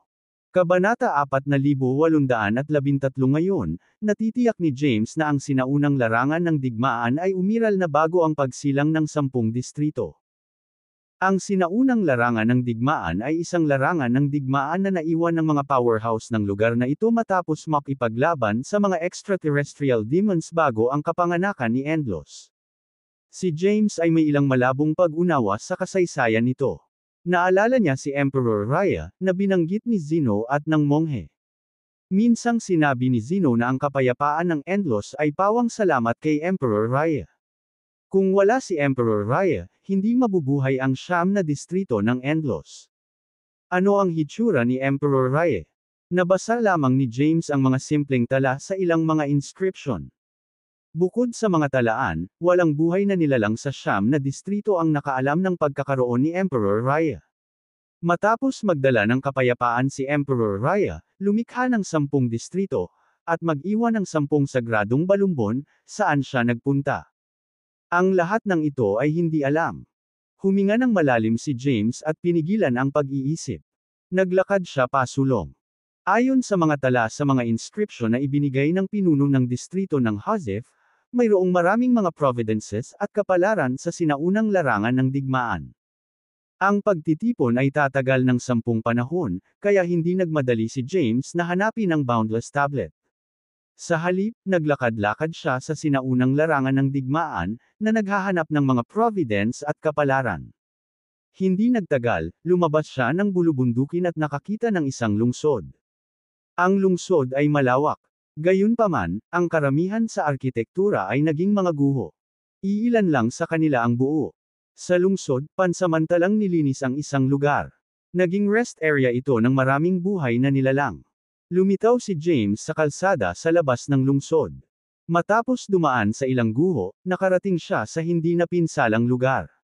May gustong bumili ng impormasyon. Pagdating sa lugar, narinig ni James ang isang pamilyar na boses. Pagtingin sa direksyon ng boses, nakita ni James ang isang monghe na nakaupo sa kalsada sa di kalayuan. Ang monghe ay may maraming kakaibang bagay na inilagay sa kanyang harapan. Sila ay mga sinaunang tile at sirang mga balumbon. Sumigaw ang monghe, nasa akin ang detalyadong address ng Boundless Tablet. Ang mga prodigy na gustong lumahok sa laban para sa Boundless Ranking ay hindi dapat palampasin ang pagkakataong ito. Kung lumipat ang Boundless Tablet, mahihirapan itong mahanap muli. Kailangan mo lang magbayad ng ilang Genesis Stones para makuha ang sekreto ng sinaunang larangan ng digmaan. Masigasig na sumigaw ang monghe. Maraming buhay na nilalang ang dumaan, lahat ay hindi pinapansin siya. Lumapit si James sa monghe at umupo sa tabi niya. Hindi pinansin ni Zeno si James at nagpatuloy sa pagsigaw. Zeno, bakit ka naging street vendor? Ano ang sinusubukan mong gawin? Curious na tanong ni James. Doon lang tumigil sa pagsigaw si Zeno. Sumulyap kay James, tinatamad niyang sinabi, ikaw pala. Ang tagal na nung huli tayong nagkita. Hindi ko inaasahan na mabilis kang mag-improve. Nakapasok ka pa sa late stage ng Kylem Acme rank. Hehe, tumawa si James. Zeno, alam mo ba ang tungkol sa mga sagradong balumbon? Natigilan ang ekspresyon ni Zeno nang marinig niya iyon. Tapos, tumingin siya kay James at ngumiti. Anong gusto mo? Lumapit si James kay Zeno at bumulong sa kanyang tainga, dahil alam mo ang tungkol kay Emperor Raya, dapat mong malaman ang tungkol sa Tenfold Realms Transcendent Sutra at ang kasanayan din sa pagpirma. Nang marinig iyon, hindi napigilan ni Zeno na bumangon sa lupa. Nang mapagtantong nawala na siya ng lakas ay agad siyang tumingkayad at tinitigan si James. Naguguluhan siyang nagtanong, sekreto iyon. Walang buhay na nilalang ang nakakaalam tungkol dito maliban sa mga powerhouse mula sa panahong iyon. Gayunpaman, karamihan sa mga powerhouse mula sa panahong iyon ay patay na. Ang mga nabubuhay ay hindi lumahok sa labanan. Kaya, wala silang alam tungkol dito. Paano mo nalaman ang tungkol dito? Chapter 4814, hindi mo na kailangang malaman kung paano ko nalaman ang tungkol dito. May tanong ako sa iyo. Ano ang relasyon mo sa nawawalang Emperor Raya? Ano ang nangyari sa nakaraan? Ano ang mga extraterrestrial demons? Ang daming tanong ni James. Hindi alam ni Zeno kung paano sasagutin ang mga tanong ni James. Hindi ko alam. Naguguluhan, sinabi ni Zeno, mukhang nawalan ako ng isang napakahalagang alaala. Pagkatapos, sinabi ni Zeno kay James ang ilang bagay. Hindi ko alam kung anong nangyari sa nakaraan. Para akong nawala ng malay ng napakatagal na panahon. Nang magising ako, nasa isang sinaunang larangan ng digmaan ako. Pagkatapos noon, mga memory fragment lang ang nasa isip ko. Ang mga fragment na ito ay nauugnay sa isang digmaan. Mayroon ding mga eksena ng memory fragments. Kilala ko si Emperor Raya at ilan pang pangalan. Gayunpaman, hindi ko alam kung ano ang relasyon ko sa kanila. Inimbestigahan ko ang mga bagay na ito sa buong buhay ko. Gusto kong malaman kung sino ako at kung anong relasyon ang ibinabahagi ko sa kanila. Gayunpaman, wala akong mahanap pagkatapos ng mahabang paghahanap. Medyo nanlumo si Zeno matapos sabihin ang lahat ng ito. Matamang pinakinggan ni James ang mga salita ni Zeno. Nang tumigil si Zeno sa pagsasalita, muling nagtanong si James, ano ang nahanap mo? Sumagot si Zeno, nalaman ko na pagkatapos masakop ni Emperor Raya ang mga extraterrestrial demons, hinati niya ang Endlos sa 10 distrito. Pagkatapos noon, nawala siya. Nagpunta ako sa maraming sinaunang mga guho, kabilang ang mga lugar kung saan nakatira dati si Emperor Raya batay sa ilang mga fragment ng aking memorya. Nalaman ko na si Emperor Raya ay tila nagbayad ng isang mabigat na presyo para supilan ang extraterrestrial demons. Hindi ko alam ang mga detalye. Bakit hindi alam ng mga buhay na nilalang sa panahong ito si Emperor Raya at ang labanan bago ang Endlos? Logically speaking, gaano man kalala ang pagkatalo pagkatapos ng labanan, hindi lahat ng nabubuhay na nilalang ng Endlos ay mamamatay, tanong ni James. Paano ko malalaman iyon? Inilibot ni Zeno ang kanyang mga mata at sinabing, marahil ang mga alaala ng mga buhay na nilalang ng Endlos ay nabura na ng landas sa langit. Marahil ang mga buhay na nilalang ng Endlos ay nagbayad ng mabigat na halaga para sa labanang iyon at ang mga powerhouse ay hindi nais na maalala ng kanilang mga inapo ang mga pangyayaring ito. Kaya, kinokontrol ng mga powerhouse ang landas sa langit at binura ang mga alaala ng mga nabubuhay na nilalang. Ganoon ba? Nagdududa si James sa sagot ni Zeno. Nasabi ko na lahat ng dapat sabihin. Ngayon, sabihin sa akin kung paano mo nalalaman ang tungkol sa Tenfold Realms Transcendent Sutra at ang sikreto ng mga sagradong balumbon. Naghihinala namang tumingin si Zeno kay James. Tumawa si James at tumugon, noong nasa Verde Academy ako, pumasok ako sa Supreme Illusion na naiwan ng founder ng Verde Academy. Sa ilusyon, sumali ako sa isang labanan laban sa extraterrestrial demons. Sa isa sa mga pagsubok, pumasok ako sa isang misteryosong lugar. Doon, natutunan ko ang Tenfold Realms Transcendent Sutra at nakuha ang sikreto ng mga sagradong balumbon. Imposible iyon. Nalilito, sinabi ni Zeno, kahit isang powerhouse ng Chaos rank ay nakakaintindi lang ng 10% ng kasulatan na naiwan ni Emperor Raya, kung isa sa alang-alang niya ang buong buhay niya sa pag-aaral nito. Paano mo naintindihan? Hindi sinagot ni James ang tanong na ito. Sa halip, muli siyang nagtanong, may 10 sekta sa 10 distrito. Ang mga sektang ito ba ay naiwan din ni Emperor Raya? Makikilala ng isa ang Tenfold Realms Transcendent Sutra ni Emperor Raya kung papaloran, tama ba? Tumango si Zeno at sinabing, I think so. Hindi ako sigurado kung totoo. Isang monghe at isang binata ang nakaupo at nag-uusap sa kalye. Maraming tanong si James. Gayunpaman, tila talagang nawala ng alaala si Zeno. Napakalabo ng kanyang mga sagot. Alam mo ba ang gabay na lampara? Biglang tanong ni Zeno. Kabanata 4815 nalilito, nagtanong si James, ano ang gabay na lampara? Kumuha si Zeno ng isang lumang scroll at binuksan ito. May mga mahiwagang salita ang nakaukit dito. Tanong ni James, ano ito? Ipinaliwanag ni Zeno, nakita ko ito sa isa sa mga guho na dating tinutuluyan ni Emperor Raya. Ang sinaunang balumbon ay nagtatala ng hindi kilalang lugar kung saan nagpunta si Emperador Raya. Sinadya niyang nag-iwan ng gabay na lampara. Ayon sa sinaunang balumbon, kung mahahanap ng isa ang gabay na lampara, maaari siyang pumasok sa dilim sa labas ng Endlos, sundan ang mga yapak ni Emperador Raya, at mahanap siya. Matapos sabihin ni Zeno ang lahat ng iyon, hindi maiwasan ni James na mag-isip ng lugar. Ang pinakamalalim na bahagi ng madilim na mundo ng human universe. Hindi maarak ang lugar na iyon. Ito ay walang katapusang kadiliman. Madaling mawala sa dilim. Isang ilaw. Hindi maiwasang mapaisip ni James.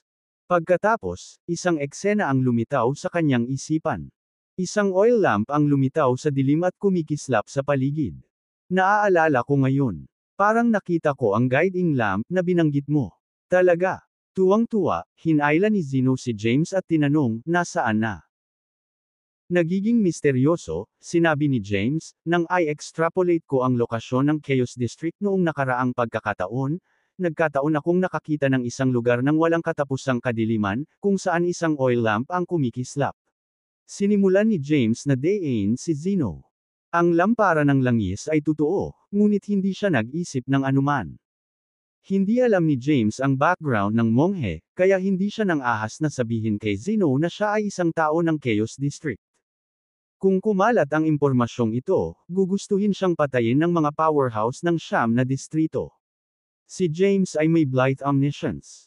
Kaya niyang harapin ang lahat ng uri ng kapangyarihan. Bagamat hindi siya natatakot, gusto niyang umiwas sa gulo. Isang madilim na lugar. Nagsimulang bamulong ang monghe. Nahulog siya sa malalim na pagmumuni-muni. Sa isip niya, ilang eksena ang lumitaw.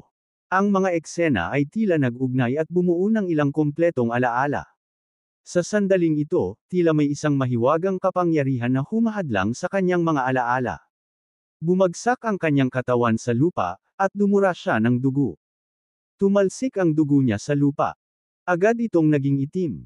Sabay-sabay, nagsimulang kaagnasan ang lupa. Nakatitig si James sa lupa. Nagpakita ng madilim na aura ang lugar na kinaagnasan. Sa madilim na aura, naramdaman ni James ang kapangyarihang katulad ng sa itim na kristal. Hindi niya maiwasang mapatitig kay Zeno na may dugo sa gilid ng bibig. Naisip niya, bakit si Zeno ay may kapangyarihan ng extraterrestrial demons?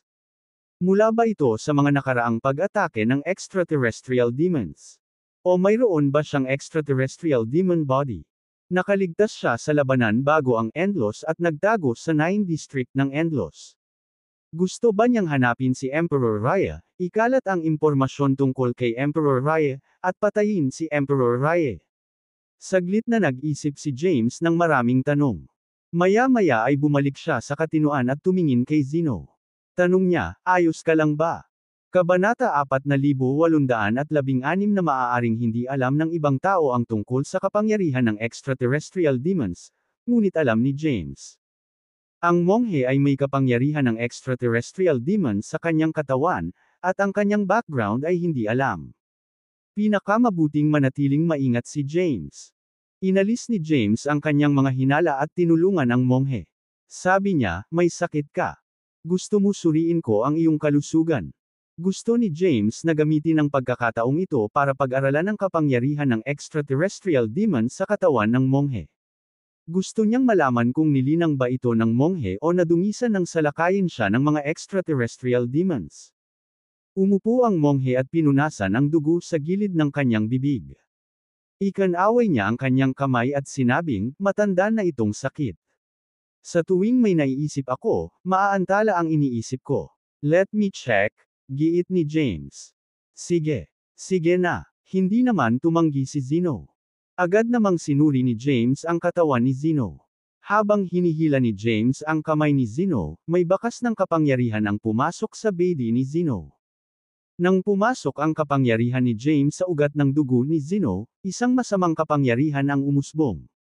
Agad na natanggal ang kapangyarihan ni James sa katawan ni Zeno. Nagdusa si James sa backlash at nahulog sa lupa. Bumangon siya mula sa lupa. Nagtanong si Zeno, so, ano ang nahanap mo? Sa isang mahigpit na ekspresyon, sinabi ni James, may masamang kapangyarihan sa iyong katawan. Napakalakas ng kapangyarihan. Maaari lamang itong maiwan sa iyong katawan ng isang powerhouse na nasa itaas ng Chaos rank. Kilalang kilala ni Zeno ang kanyang katawan. Walang pakialam, sinabi niya, ilang taon ko nang nilalabanan ang kapangyarihang ito. Parang nawalan ako ng mahalagang bagay. Hindi ko maalis ang kapangyarihang ito. Kalimutan mo na. Pag-usapan natin ang ibang bagay. Sinabi mo na naisip mo na ang gabay na lampara ay nasa nawala na Chaos District. Oo, tumango si James. Alam mo ba ang tungkol sa Boundless Tablet? Tanong ni Zeno. Ano ang tungkol dito? Hindi maiwasan ni James na maging interesado. Hindi ba niya nakuha ang Boundless Tablet noong siya ay mahina pa? Malaking tulong sa kanya ang Boundless Tablet. Gayunpaman, pagkatapos bumuti ang kanyang kakayahan, hindi na siya natulungan ng Boundless Tablet. Kaya naman, iniwan niya ito sa ikalabindalawang universo, iniwan ito sa isang nakatakdang tao. Sabi ni Zero, ayon sa aking memorya, ang Boundless Tablet ay may napakalaking sikreto. Kabilang dito ang Boundless Road. Ang dulo ng Boundless Road ay lumalampas sa dulo ng River of Time. Nagsimula ang ilog ng panahon pagkatapos ng kapanganakan ng 10 distrito. Sa kabilang banda, Ang dulo ng Boundless Road ay bago ang kapanganakan ng 10 distrito. Sa pagpasok sa Boundless Road, maaaring maabot ng 1 oras bago ang kapanganakan ng 10 distrito. Hinahanap ko ang Boundless Tablet at ang Boundless Road. Gusto kong tingnan ang dulo ng Boundless Road. Gusto kong malaman kung ano ang nangyari sa malayong nakaraan at kung saan nagpunta si Emperor Raya. Inihayag ni Zeno ang maraming sekreto, at lalong naging interesado si James sa kanyang mga salita. Hindi niya alam na ang 12th Universe at ang Boundless Road kung saan umiiral ang human realm ay may napakalawak na background. So, ano ang Boundless Tablet? Curious na tanong ni James. Ipinaliwanag ni Zeno, batay sa aking mga memory fragment, ang Boundless Tablet ay isang kayamanan sa Boundless Road. Lumilitaw na pinipigilan lang ng tablet ang Boundless Road, ngunit maraming sekreto ang talagang nakatago sa tablet. Ang Boundless Tablet ay maaaring bumuo ng Boundless Pagoda. Nakatago ang Endless Heart sa tuktok ng Boundless Pagoda. Ang sinumang makakuha ng Endless Heart ay maaaring maging Endless Lord. Pagkatapos maging Endless Lord, malilinang ng isa ang Endless Heavenly Path at maunawaan ang kasaysayan nito. TC. Naiintindihan na ni James ang lahat. Hindi mo ako sinasagot. Alam mo ba ang tungkol sa Boundless Tablet? Napatingin si Zeno kay James. Hindi ko pa nakita. Umiling si James. Kasabay nito, iniisip niyang pumunta sa Human Universe sa sandaling bumalik siya sa Chaos District. Kailangan niyang hanapin ang Boundless Tablet at muling pumasok sa Boundless Road. Gusto niyang malaman kung ano ang nasa dulo ng Boundless Road. Kalimutan mo na. Kabanata 4817 Hindi na nagtanong si Zeno kay James. Nakaupo sa lupa, sumigaw muli at nagsimulang magbenta ng impormasyon. Anong impormasyon ang ibinebenta mo? Naging interesado si James. Sa seryosong ekspresyon, sinabi ni Zeno, may pagkasira sa sinaunang larangang ito. Ito ay umiral bago ang kapanganakan ng 10 distrito, at isang powerhouse bago ang Endless ay tila natatakan doon. Nalaman ko na ang powerhouse ay dapat nasa ilalim ni Emperor Raya. Ang kanyang kakayahan ay katumbas ng kay Win. Masyadong delikado ang pagkasira. I don't dare to take the risk, so I'm selling information here. Gusto kong hayaan ang iba pang mga nabubuhay na nilalang na siyasatin ang bagay na ito. Hindi ko ibinigay sa iyo ang impormasyon para sa iyong sariling kapakanan. Kung hindi, ibibigay ko sa iyo ang impormasyon kapag nagpakita ka. Nang marinig iyon, naging interesado si James. Isang subordinate ni Emperor Raya ang natatakan sa pagkawasak. Ito ay isang malaking bagay. Kung nailigtas ang nasasakupan, hindi ba mabubunyag ang katotohanan ng mga pangyayari bago si Endless? Tila nahulaan ng monghe ang iniisip ni James. Sinabi niya, itigil ang iyong pag-iisip. Kung pwede lang makapasok ang kasiraan, matagal ko na itong pinasok. Ang pagkasira ay lubhang mapanganib. Kahit na ang isang powerhouse ng Chaos rank ay pumasok dito, maaari siyang mamatay. Agad na napatigil si James sa pag-iisip ng ideya matapos marinig ang mga sinabi ni Zeno. Lumayo ka na. Sa sandaling iyon, umalangaw-ngaw ang isang malakas na boses. Sa di kalayuan ay narinig ang tunog ng kabayong tumatakbo. Isang Pegasus ang nagmamadaling lumapit. Umalis sa lupa ang mga yabag nito at nabasag ang kawalan. Nang maabot ng Pegasus ang langit sa itaas ng lungsod, tumigil ito sa pagtakbo. Sa ilalim ng Pegasus, isang anino ang bumaba mula sa langit at lumitaw sa pasukan ng isang tirahan sa lungsod. Nakaluhod sa lupa gamit ang isang tuhod, magalang na sinabi ng anino, nahanap ko na ang pagkasira. Kriek. Dahan-daang bumukas ang entrance ng residence, at lumabas ang isang lalaki. Mukhang nasa 20s ang lalaki. Nakasuot ng milky white robe, mukha siyang gwapo at kaakit-akit. Nailagay siya sa pangatlo sa huling Boundless ranking. Siya iyon. Si Warner Lester, pangatlong pwesto sa nakaraang Boundless ranking. Isa siyang powerhouse na matagal nang nasa Kylum Boundless rank. Hindi pa rin siya nakakapasok sa Quasi-Boundless rank. Matagal na siyang nasa Kylum Boundless rank. Sa ngayon, dapat ay kapantay na niya ang isang tunay na powerhouse ng Chaos rank.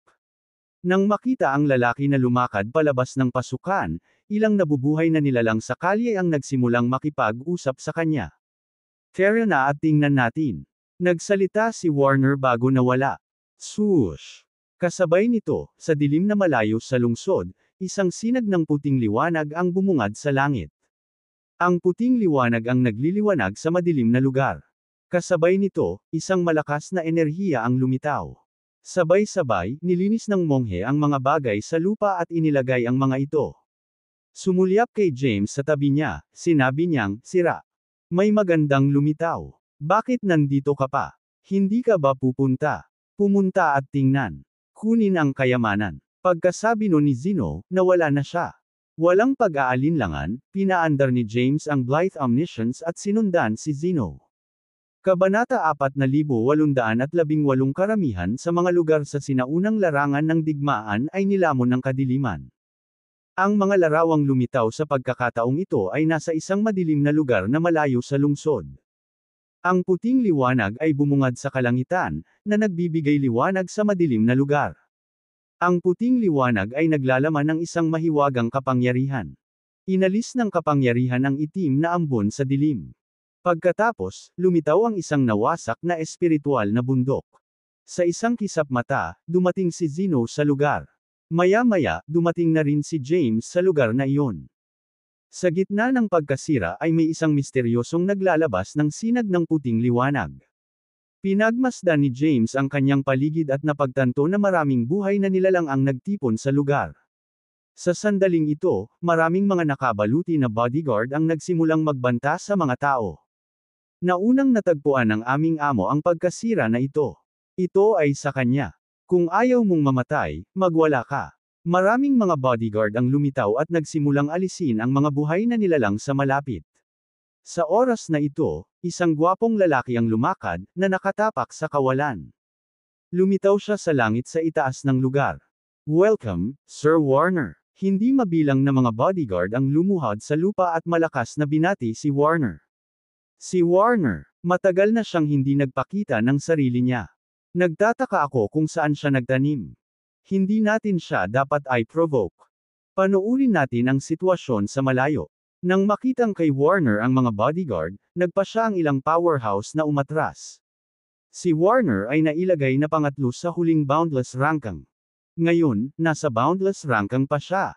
Siya ay lubhang makapangyarihan. Ang mga nabubuhay na nilalang na naruroon ay hindi nang ahas na saktan siya. "Zeno, alam mo ba kung ano ang sira?" Napatingin si James sa katabi niyang si Zeno. Naglakbay si Zeno sa maraming guho sa siyam na distrito, kaya malalim ang kanyang pagkaunawa sa mga guho. Kaya naman tinanong siya ni James. Umiling si Zeno at sinabing, "Hindi ko alam. Kailangan ko munang pag-aralan ang pagkasira." Pagkatapos, lumitaw ang ilang mga bodyguard.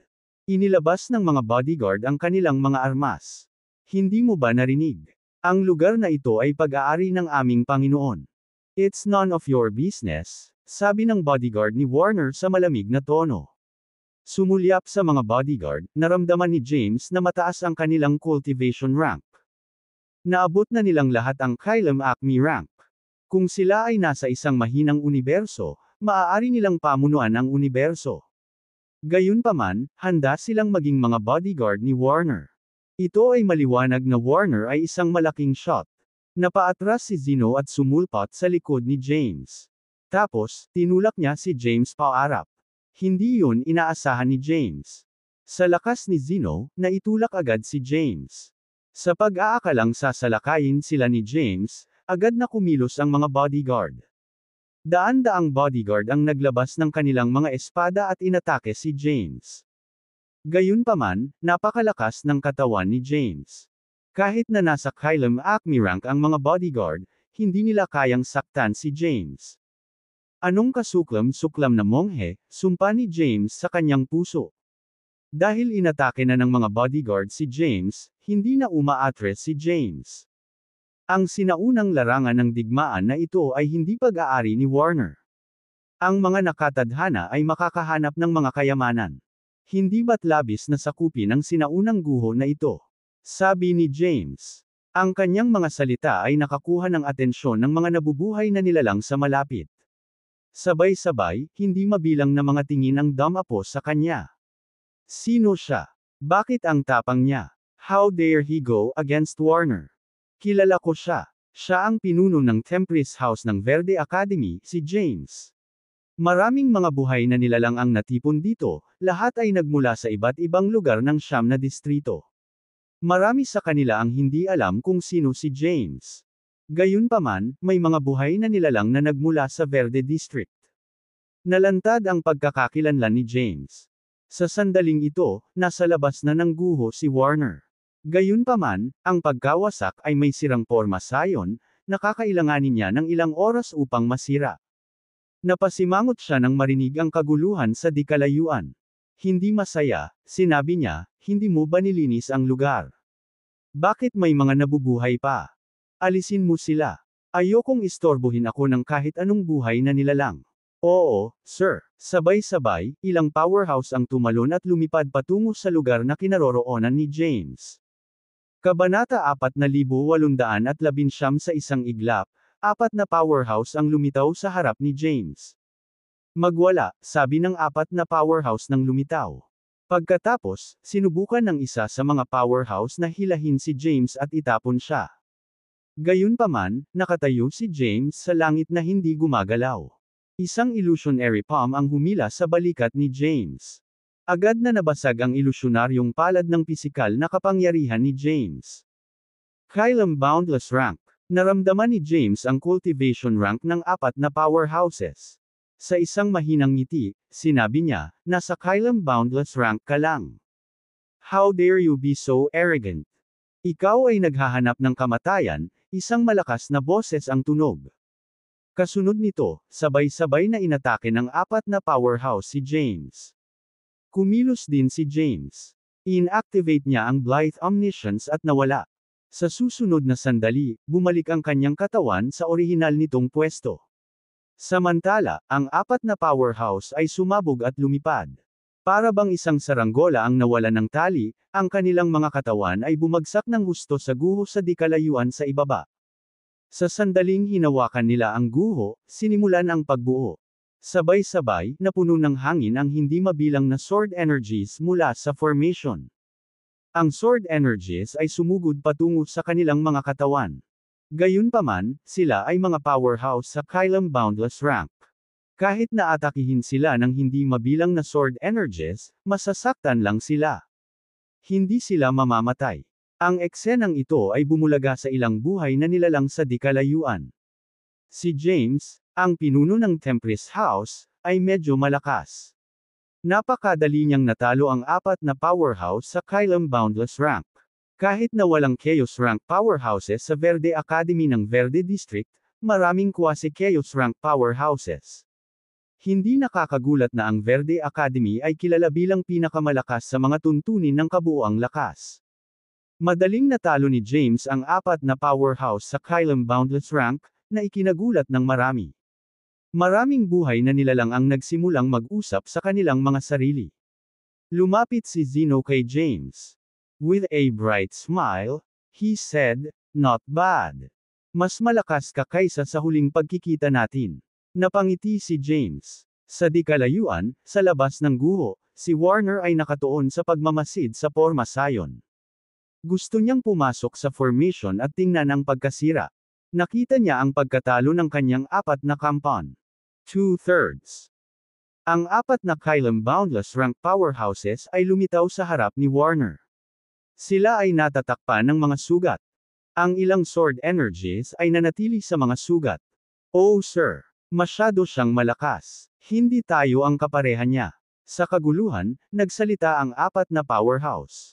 Lumingon si Warner at tumingin kay James sa malayong kawalan. Sa isang mabigat na ekspresyon, nawala siya sa isang iglap. Tapos, humarap siya kay James. Casually, tumingin siya kay James. Taon na ang nakalipas mula noong huli akong bumiyahe sa 9 District ng Endlos. Tila ang 9 na distrito ay nagsilang ng ilang mayayabang na brat sa nakalipas na ilang taon. Bagamat mukhang casual si Warner, may bakas ng pamatay na hangarin sa kanyang tono.